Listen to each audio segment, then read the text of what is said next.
అది ఒక అమావాస్య రాత్రి. అరణ్యపురం అనే ఒక గ్రామం చుట్టూ దట్టమైన అడవుల మధ్యలో ఉండేది. ఆ రోజు అమావాస్య కావడంతో గ్రామమంతా గాఢమైన చీకటి కమ్ముకుంది. ఆ ఊర్లో వీరన్న, దేవి అనే ఇద్దరు భార్యాభర్తలు ఉండేవారు.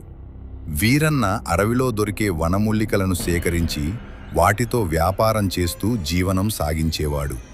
ఒకరోజు అతను వనమూలికల కోసం అడవిలోకి వెళ్ళడానికి సిద్ధమయ్యాడు. దేవి, నేను అడవికి వెళ్ళడానికి బయలుదేరుతున్నాను. నువ్వు రాత్రికి జాగ్రత్తగా పడుకో. నేను పని చూసుకుని త్వరగా వచ్చేస్తాను. ఈరోజు అసలే అమావాస్య. ఈరోజు అడవిలోకి వెళ్ళొద్దు. నా మాట విని ఆగిపోండి.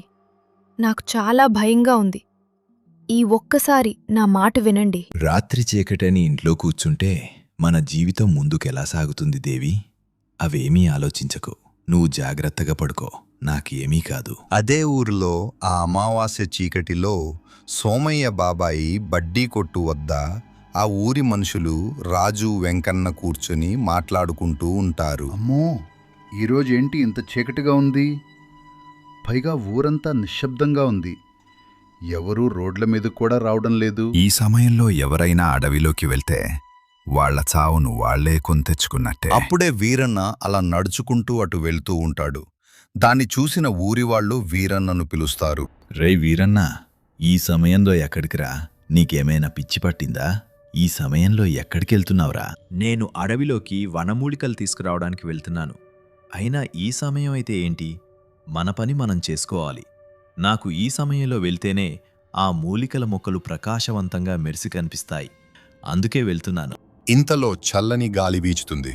కుక్కల అరుపులు వినిపించి చుట్టూ అంతా నిశ్శబ్దంగా మారిపోతుంది. వీరన్న అక్కడి నుంచి బయలుదేరుతాడు. ఊరి పొలిమేర దాటి ఆ దట్టమైన అడవిలోకి ప్రవేశిస్తాడు. అలా కొంత దూరం అడవిలోకి వెళ్తాడు. ఎవరో తనను వెంబడిస్తున్నట్టుగా, ఏవో మనుషుల మాటలు వినిపిస్తున్నట్టుగా అనిపిస్తుంది. చుట్టూ వింత శబ్దాలు వినిపిస్తూ ఉంటాయి. అయినా వాటిని పట్టించుకోకుండా అలా కొంత దూరం ముందుకు వెళ్తాడు. ఒకచోట ముందుగా ఏదో నీడ కనిపించినట్టుగా, ఏదో అలజడి వినిపిస్తున్నట్టుగా అనిపిస్తుంది. ఏయ్, ఎవరు మీరు? నా ముందుకు రండి. వస్తారా లేదా? లేకపోతే నా చేతిలో ఉన్న గొడ్డలతో నీ తల పగలగొట్టేస్తా. వస్తావా లేదా? ఆ చీకట్లో నుంచి మెల్లగా తన భార్య దేవి వస్తుంది. అది చూసిన వీరన్న ఆశ్చర్యంగా ఇలా అంటాడు. దేవి, నువ్వు ఈ సమయంలో అర్ధరాత్రి వేళ అడవిలోకి ఎందుకొచ్చావు? నిన్ను ఇంటి దగ్గరే ఉండమన్నాను కదా. రండి, మన నివాసానికి వెళ్దాం. ఇప్పటికే ఆలస్యమైంది. రండి, త్వరగా వెళ్దాం. అది విన్న వీరన్నకు అర్థమవుతుంది. ఇది దేవి గొంతు కాదు, ఇది వేరేది. అంటే ఊర్లో అనుకుంటున్న ఆ ఆత్మ నిజమే. ఇది నా భార్య రూపంలో వచ్చింది అని అనుకుంటాడు. అంతలోనే ఆ ఆత్మ ఒక్కసారిగా మాయమైపోతుంది.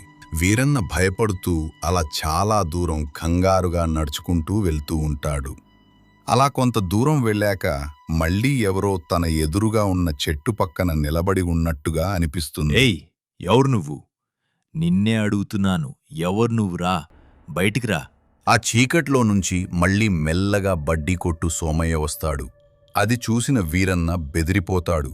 ఏంది, సోమయ్య బాబాయ్ ఈ సమయంలో ఇక్కడికొచ్చాడు అని మనసులో అనుకుంటాడు. ఏంటి సోమయ్య బాబాయ్, ఈ రాత్రి సమయంలో నన్నే అడవిలోకి వెళ్ళొద్దన్నావు. మరి నువ్వెందుకు ఈ రాత్రి వేళ ఇక్కడికి వచ్చావు? ఇప్పటికే సమయం చాలా అయింది. పద, నాతో వచ్చేయ్. ఈరోజు నిన్ను నా నుంచి ఎవ్వరూ కాపాడలేరు. అలా ఆ ఆత్మ మాటలతో వీరన్నకు చాలా భయం వేస్తుంది. అలా ఉండగానే వెంటనే ఆ ఆత్మ సోమయ్య బాబాయ్ రూపం నుంచి అసలైన పిశాచి రూపంలోకి మారిపోతుంది. అది చూసిన వీరన్న ప్రాణాలు అరచేతిలో పెట్టుకుని అక్కడి నుంచి పరుగెత్తడం మొదలు పెడతాడు. అయినా ఆ పిశాచి అతన్ని వదలకుండా చెట్ల మీద నుంచి చెట్ల మీదకు దూకుతూ వెంటాడుతుంది. అలా కొంత దూరం వెళ్ళగానే కంగారులో దారి మడిచిపోయిన వీరన్న ఒక కొండ చివరకు చేరుకుంటాడు. అక్కడికి వెళ్ళాక ముందుకు వెళ్ళడానికి ఇంకేమీ దారి ఉండదు. వెనకాల ఆ పిశాచి వేగంగా వచ్చేస్తుంది. అయితే ఒక్కసారిగా ఆ పిశాచి వీరన్న భార్య రూపంలోకి మారిపోతుంది. అలా ఆ పిశాచి అతని దగ్గరికి వచ్చేస్తుంది.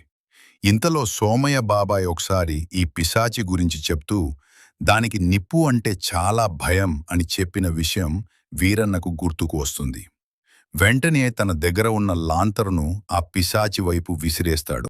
ఈసారి నువ్వు తప్పించుకున్నావు, కాని వచ్చే అమావాస్యకి నా నుంచి నిన్ను ఎవ్వరూ కాపాడలేరు అని చెప్పి ఆ పిశాచి మాయమైపోతుంది.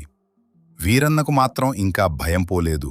ఒక పక్క దారి తప్పిపోయాడు, మరోపక్క చేతిలో ఉన్న లాంతరు కూడా పగిలిపోయింది.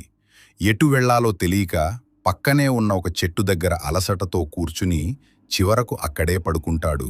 అయితే మరోవైపు ఇంటి దగ్గర ఉన్న వీరన్న భార్య దేవికి మాత్రం అసలు నిద్ర పట్టదు.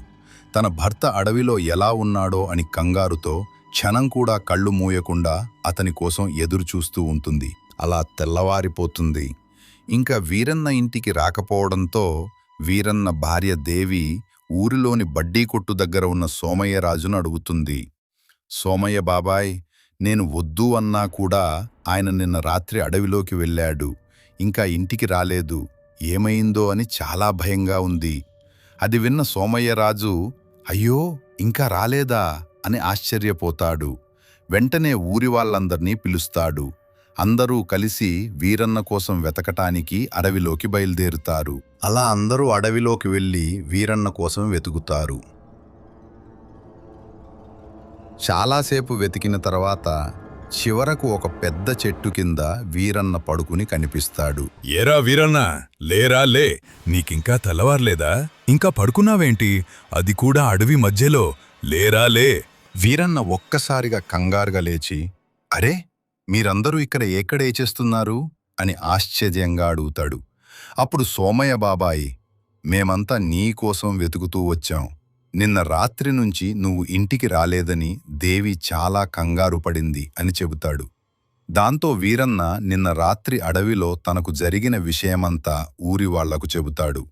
దేవి రూపంలో వచ్చిన ఆ భయంకరమైన ఆత్మ గురించి, అది తనను ఎలా వెంటాడిందో వివరంగా చెబుతాడు.